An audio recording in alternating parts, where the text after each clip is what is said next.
Oi, tudo bem? Que eu, Luciano da Fonseca, do canal Em Busca, que o sopro do amor esteja sobre você nesse dia. Hoje nosso tema é o iluminismo. Nosso objetivo é entender a lógica racional do iluminismo diante do absolutismo monárquico e dos dogmas do cristianismo. Na literatura didática, o iluminismo aparece como um movimento intelectual, filosófico e cultural que surge durante o século XVII e XVIII na Europa e defendia o uso da razão contra o antigo regime. Tinha como lema maior a liberdade econômica e política. É um movimento europeu que vai promover no mundo mudanças políticas, econômicas e sociais, baseadas nos ideais da liberdade, igualdade e fraternidade, promovido pelas revoluções burguesas no mundo ocidental. Como surgiu o iluminismo? Na visão de Hobsbawm, o iluminismo surgiu como uma reação ao absolutismo que dominava a Europa até então. No absolutismo, todo o poder se concentrava na figura do rei, que vivia com luxo pago pela classe mais pobre através dos tributos. Assim, ao contrário do que pregava a religião, os intelectuais iluministas defendiam que o homem era detentor do seu próprio destino e que a razão deveria ser utilizada para a compreensão da natureza e de seus atos. A razão era, portanto, o elemento central dos ideais iluministas. Afinal, somente a racionalidade poderia validar o conhecimento. Eles acreditavam que a educação, a ciência e o conhecimento eram chave no processo de libertação do ser humano.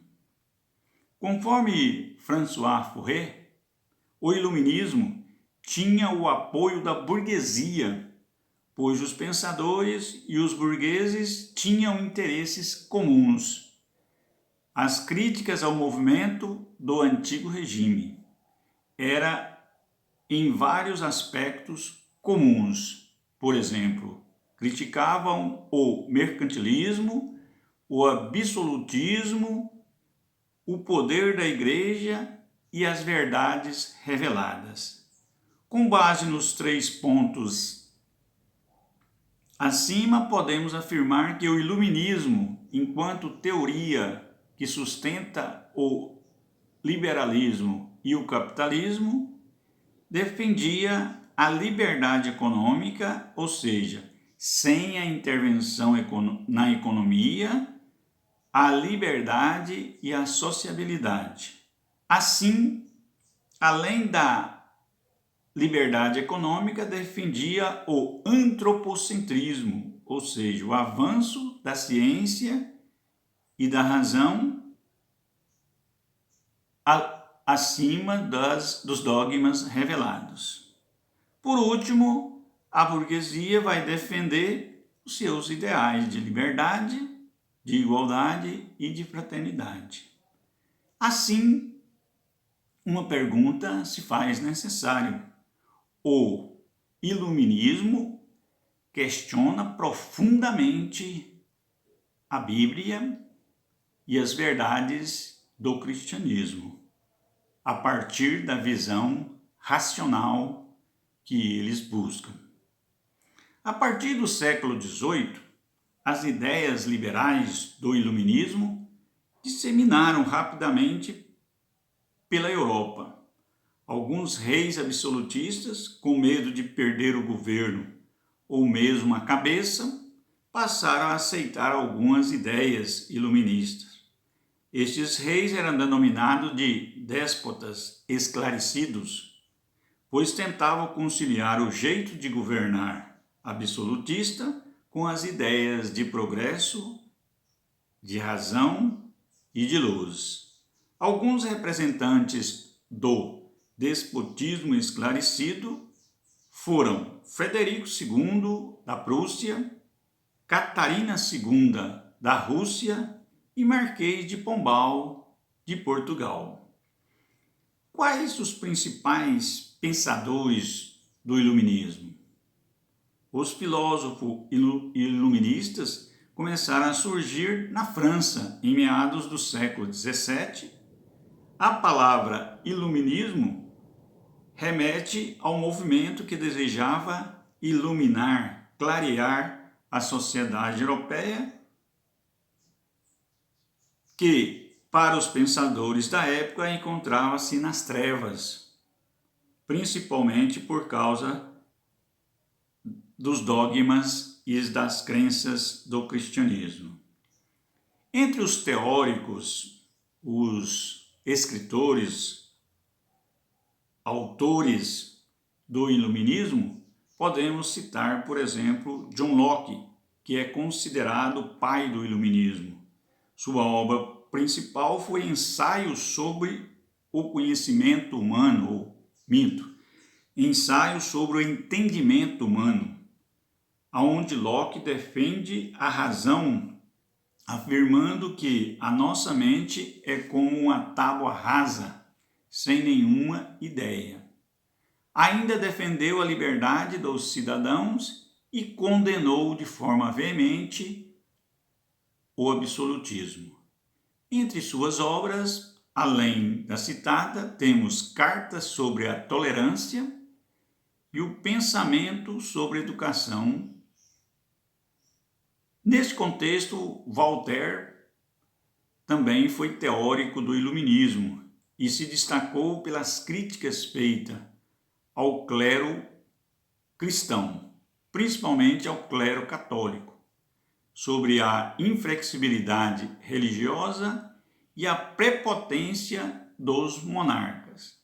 Entre suas obras estão o Édipo, Cartas Filosóficas, Conselho a um Jornalista, Cândido, o Otimismo e o Dicionário Filosófico de 1764. Entre os teóricos do iluminismo, talvez o mais conhecido seja Jean-Jacques Rousseau. Foi o filósofo mais participativo da Revolução Francesa. Defendia a democracia, a liberdade, como um direito de cada indivíduo em todas as suas decisões. Ou seja, que cada cidadão deveria ser escutado e fazer prevalecer a sua vontade. Ou seja, Rousseau é um defensor da liberdade no extremo e também da soberania popular. Entre suas obras fundamentais estão o Discurso sobre as Ciências e as Artes, o famoso Contrato Social e Juliet ou Nova Heloísa. Ele é muito lido dentro da chamada educação liberal. A partir do século XIX, Jean-Jacques Rousseau vai ser tido como um teórico da liberdade e da educação. Outro teórico do iluminismo foi Montesquieu, que não era a favor do governo burguês, mas teorizou a questão de um governo de 3 poderes, ou seja, da república, o legislativo, o executivo e o judiciário, e defendia uma monarquia parlamentarista. No sentido da orientação econômica liberal, o iluminismo produziu alguns teóricos. Vamos citar dois aqui. Primeiro, François Quesnel, foi o representante oficial da chamada fisiocracia. Os fisiocratas pregavam um capitalismo agrário sem a interferência do Estado. O segundo é Adam Smith, com a sua mão invisível, foi o principal representante de um conjunto de ideias chamado de liberalismo econômico, o qual é composto pelo seguinte: o Estado é legitimamente poderoso se for rico. Para enriquecer, o Estado necessita expandir as atividades econômicas capitalistas. O Estado necessita expandir as atividades no sentido da expansão da modernidade e da modernização capitalista. O Estado deve dar liberdade econômica e política para a burguesia. A principal obra de Adam Smith é A Riqueza das Nações, na qual ele vai teorizar sobre a defesa da economia no sentido do livre mercado, ou seja, o jogo da oferta e da procura. Enfim, vamos ver alguns movimentos que foram influenciados pelo iluminismo e por suas ideias. Primeiro, o chamado despotismo europeu. Segundo, a independência das 13 colônias da América do Norte. Depois, a Revolução Francesa. E no Brasil nós temos a Inconfidência Mineira e a Inconfidência Baiana, além de outros movimentos de menor porte. E por último, a independência espanhola e portuguesa, que constitui os novos estados nacionais no século XIX na América Latina. Assim, podemos sintetizar que o iluminismo é considerado a ideologia burguesa que deu sustentação ao capitalismo. Meu muito obrigado e vamos que vamos.